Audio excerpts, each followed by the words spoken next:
अगर आपको पता चले कि किसी स्त्री ने इंसान की जगह किसी जानवर को जन्म दिया है, तो क्या आप इस पर यकीन करेंगे? क्या यह किसी श्राप का नतीजा था या किसी पुराने पाप का फल? एक गांव में जब ब्राह्मण की पांचों पत्नियों ने अलग अलग जानवरों को जन्म दिया, तो पूरे गांव में हड़कंप मच गया। क्या यह कोई तंत्र मंत्र था या किसी गुप्त रहस्य की कहानी? आइए जानते हैं इस रहस्यमयी घटना के पीछे की सच्चाई। बहुत समय पहले की बात है। एक छोटे से गांव में एक ब्राह्मण रहता था जिसका नाम रामदत्त था। वह बहुत विद्वान, धार्मिक और आदर्शवादी व्यक्ति था। पूरे गांव में उसकी बहुत इज्जत थी, क्योंकि वह न केवल शास्त्रों का ज्ञाता था, बल्कि लोगों की समस्याओं का समाधान भी करता था। रामदत्त की 5 पत्नियां थीं: गौरी, सरस्वती, कुसुम, रुक्मिणी और पद्मा। सभी सुंदर, सुशील और गुणवान थीं। एक दिन जब पांचों एक साथ गर्भवती हो गईं, तो पूरे गांव में यह खबर आग की तरह फैल गई। लोग कहने लगे कि यह बहुत शुभ संकेत है। एक साथ 5 संतानें जन्म लेंगी तो यह परिवार और गांव के लिए सौभाग्यशाली होगा। लेकिन किसी को भी इस बात का अंदाजा नहीं था कि जो होने वाला है वह गांव के इतिहास में सबसे रहस्यमयी घटना बन जाएगी।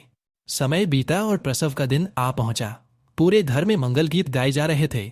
लोग खुश थे और एक पंडित विशेष पूजा कर रहा था। लेकिन जब रामदत्त की पहली पत्नी गौरी ने संतान को जन्म दिया, तो सभी के होश उड़ गए। गौरी के गर्भ से कोई मानव शिशु नहीं, बल्कि एक शेर सिंह जन्मा था। लोगों को अपनी आंखों पर विश्वास नहीं हुआ।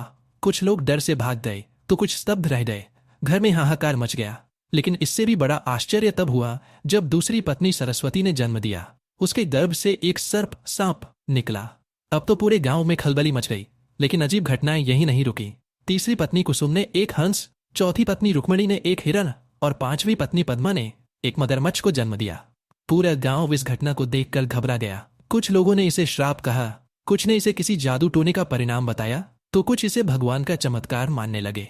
रामदत्त खुद भी सदमे में था। वह समझ नहीं पा रहा था कि आखिर उसके परिवार के साथ यह क्या हो रहा था। गांव में अलग अलग तरह की अफवाहें फैलने लगी। कुछ लोग कहने लगे कि ब्राह्मण परिवार को किसी साधु का श्राप लगा है, तो कुछ ने कहा कि किसी तांत्रिक ने उनके घर पर कोई भयंकर टोना टोटका कर दिया है। कुछ लोगों ने तो यह तक कहना शुरू कर दिया कि ये बच्चे अपशकुनी हैं और इन्हें मार देना चाहिए, नहीं तो पूरा गांव संकट में आ सकता है। रामदत्त की पत्नियां दुखी हो गई। वे अपने बच्चों को प्यार करती थी, लेकिन समाज के तानों से परेशान थी।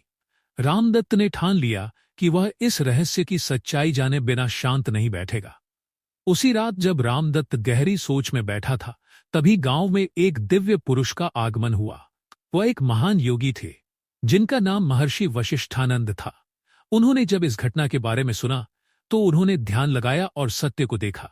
उन्होंने रामदत्त को बुलाकर कहा, हे ब्राह्मण, यह कोई साधारण घटना नहीं है। यह तुम्हारे पिछले जन्मों के कर्मों का फल है। रामदत्त चौंक गया और विनम्रता से पूछा, गुरुदेव कृपया पूरी बात बताइए। योगी बोले, पिछले जन्म में तुम एक पराक्रमी राजा थे, लेकिन अत्यंत अहंकारी और निर्दयी भी थे। तुमने अपने शिकार के शौक में कई निर्दोष जीवों की हत्या की थी।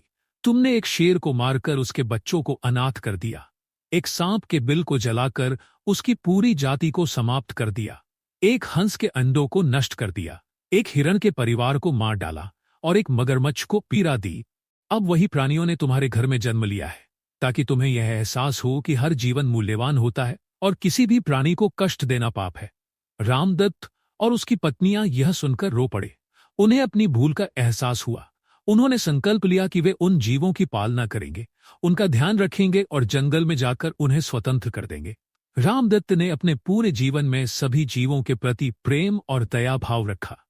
उन्होंने जीव हत्या पूरी तरह से त्याग दी और अपने बच्चों की तरह उन जानवरों की देखभाल की। जब वे बड़े हुए तो रामदत्त ने उन्हें जंगल में छोड़ दिया, लेकिन वे समय समय पर अपने पिता से मिलने आते थे।